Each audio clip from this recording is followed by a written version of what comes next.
ऐसा नहीं हो सकता कि आप हर वक्त पापियों के पास रहें और आप पर उनका असर ना हो। कितने मेरी बात को समझ रहे हैं?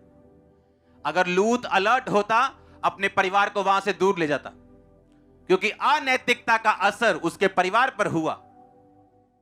दिल का खतना, अपने आप को अलग रखना। जब आप अलग रखेंगे, आपको पेन्स होंगी, दर्द होगी, अकेलापन होगा। आप दुनिया की तरह नहीं जी पाएंगे, पर वो आपको बचा के रखेगा, वही आपको फायदे में रखेगा और वही उन वायदों को पूरा करने में आपकी मदद करेगा जो परमेश्वर ने आपके साथ किए हैं। बाइबल में परमेश्वर ने कहा, अब्राहम, जो वायदे मैंने तेरे साथ किए, मैं उन्हें तब तक पूरा नहीं कर सकता जब तक तू खतना नहीं कराएगा। और बाइबल कहती, जैसे ही उसका खतना हुआ, परमेश्वर ने अपने वायदे को पूरा किया। आपका आत्मिक खतना होता है आज, शारीरिक नहीं। क्या आप आत्मिक खतने में हैं? क्या अब भी? या आप सिर्फ लूत के जैसे क्रिश्चियन हैं, जो खुद तो परमेश्वर को मानता है, लेकिन उसे इतनी टेंशन नहीं है कि वो अपने घराने का, अपने आसपास के माहौल का भी ध्यान रख सके और उनको बचा सके। हालेलुया।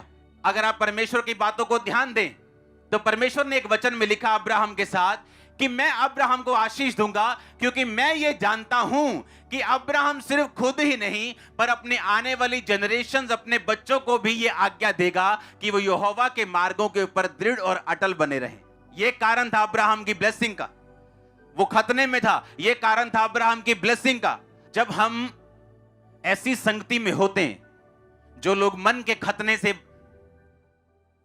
और परमेश्वर के करीब हैं और मन का खतना कर चुके, वो लोग चाहे कम बुद्धिमान भी हों तो भी मरते नहीं, चाहे वो कम स्पिरिचुअल भी हों तो भी मरते नहीं।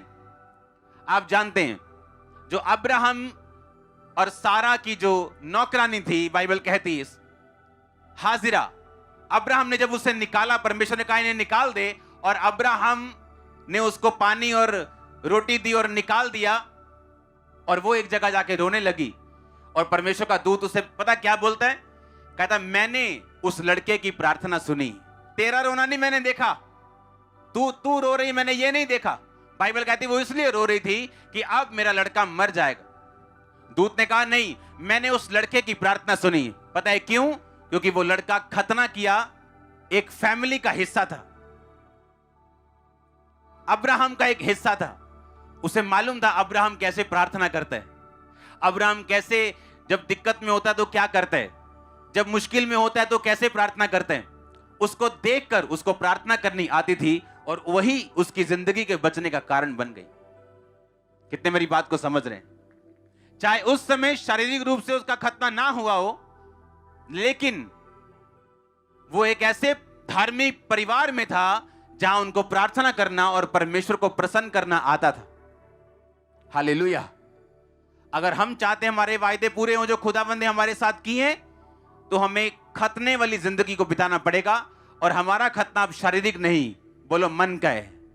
ऊंची आवाज में बोलो, बोलो पड़ोसी को, फिर से बोलो मन का खतना कर। आमीन। आप जब मन का खतना करते हैं, आप फिर उन दोस्तों के साथ बेस्ट फ्रेंड नहीं रह सकते, आप उन लोगों के साथ नहीं रह सकते जिनका परमेश्वर के साथ कोई लेना देना नहीं है।